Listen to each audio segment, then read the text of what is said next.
Hey guys, MJ here from Nitecore Gear. Today we are diving into the new EDC31 here.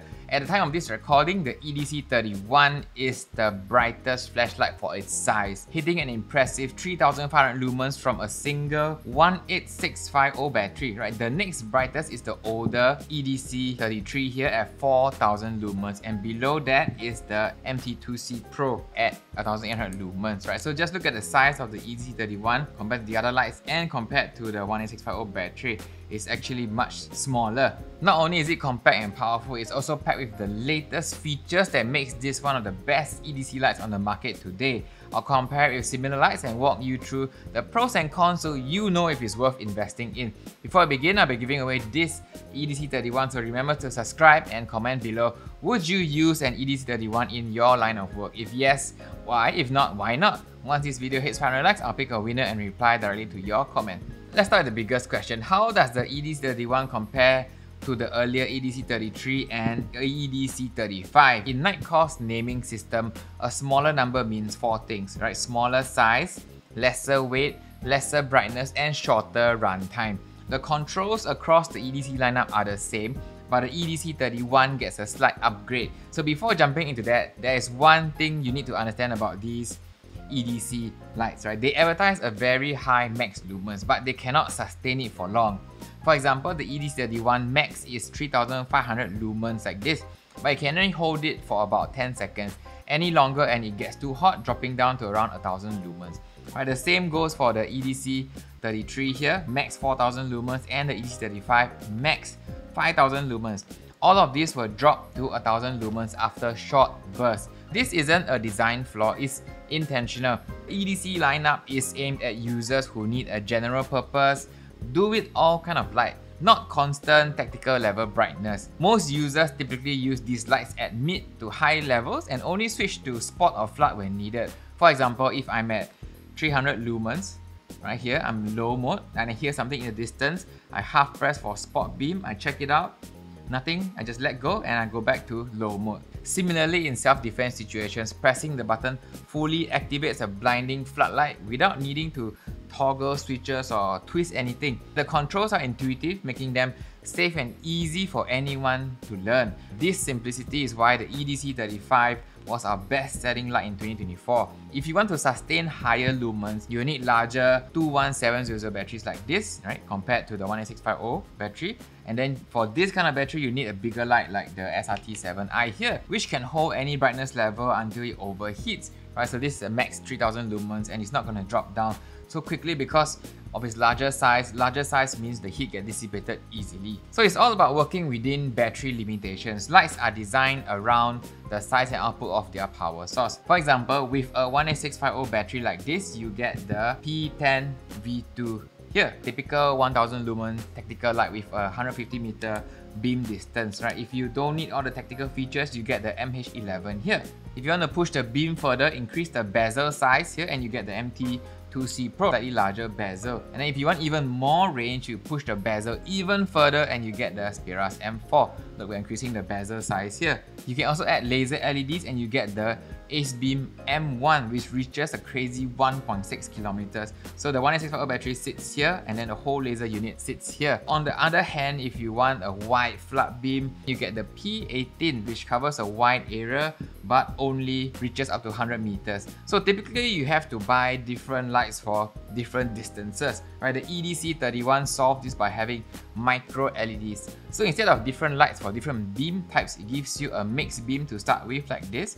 Right, and it has 9 micro LEDs inside that turn on and off depending if you go full spotlight mode or full floodlight mode. High caps out at 1100 lumens for 4 hours at a 200 meter range. Right, so this range is perfect for 90% of everyday use. For the last 10% of the time, spot beam caps out at 1500 lumens with a 380 meter range. Great for seeing further. Flood beam caps out at 3500 lumens and lights up everything in front of you. Right? Both flood and spot beam runs for about 10 seconds before it gets too hot. Right? And that's okay because in real world general use, that's all that's needed. Now that you understand where the EDC31 sits compared to other models and the way the beam performs, let's dive into what makes this light truly stand out. It's not just about the brightness or beam type, it's how everything comes together to solve real-world problems and make it a joy to use. Let's break down the new upgrades. The first big upgrade is the switch. Tactile feel is more defined and the response is stronger. This is a huge improvement because the light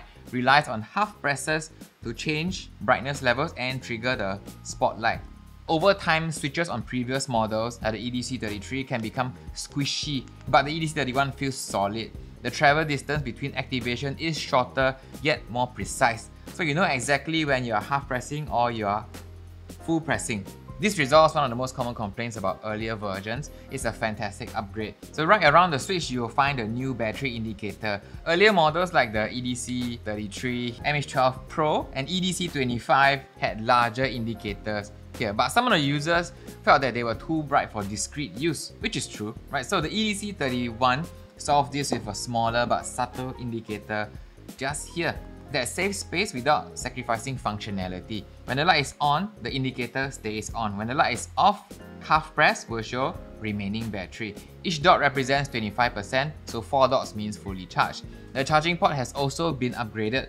Previous models like the EDC33 and 35 featured a twist to reveal USB-C charging port, which could trap fine sand or grit, especially in beach or desert environments. And you know at that point there's no getting that sand out of it, this twist mechanism. The EDC31 uses a durable flap design here, made from the same hard material as the EDC29. The placement above the pocket clip here keeps it away from friction points and ensures it doesn't catch during holstering. Very clever. Charging is also crazy fast. It just takes 1 hour 45 minutes to fully charge it. A few years ago, internal battery flashlight would have taken 8 hours, like the i4000R if you guys still remember. Alright, the dots will blink here while charging and stay constant when full, right? It's simple and efficient. The rapid lock switch is also back. It feels more secure than ever. Alright, so why is this important?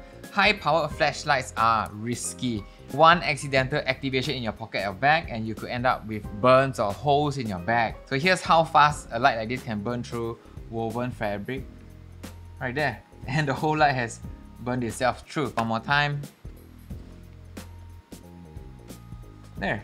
See that?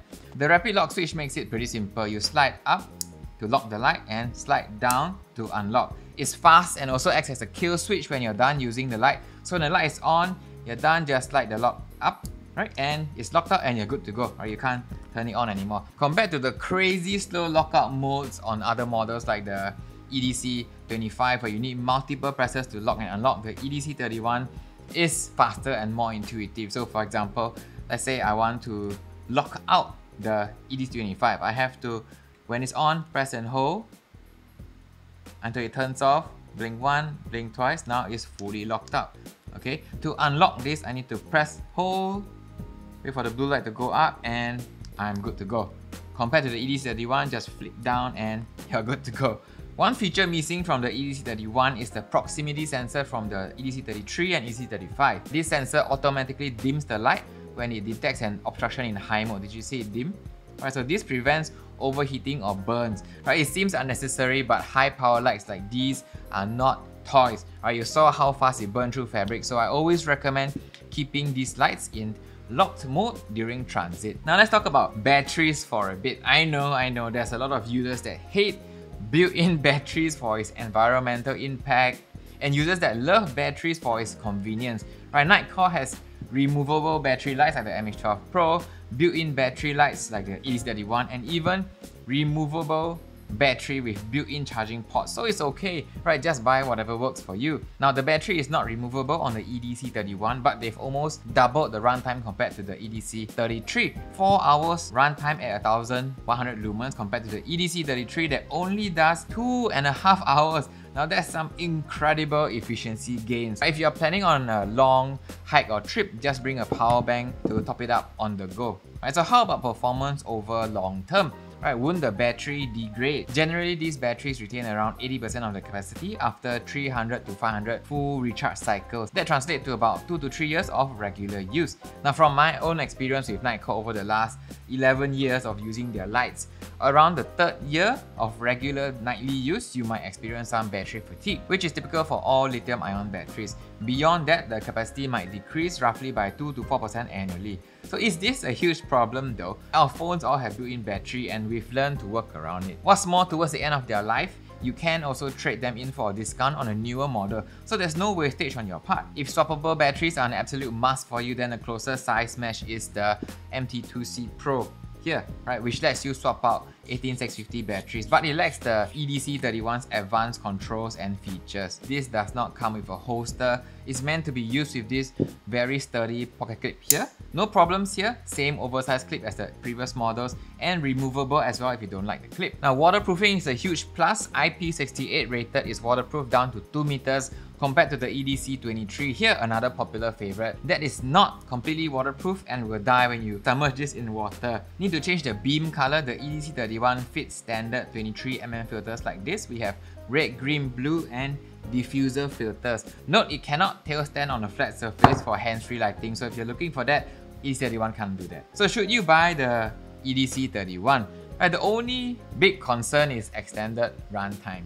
If you need to use this constantly throughout a 12-hour shift, this is not the light for you. But for everything else, it is incredible. Compared to the recent EDC23, similar size, more functions, but it's let down by lack of waterproofing and shorter runtime at only 1 hour 30 minutes on 1000 lumens. The EDC31 does 4 hours at the same brightness. Okay, the EDC23 does have the OLED screen here, but do you need it, or is the indicator good enough? And for its price, right, this is a no-brainer. The micro LEDs, the dual beams, the compact size, the upgraded controls, right, battery indicator, lockout switch here, crazy fast charging, it all comes together to make it one of the best EDC lights on the market today.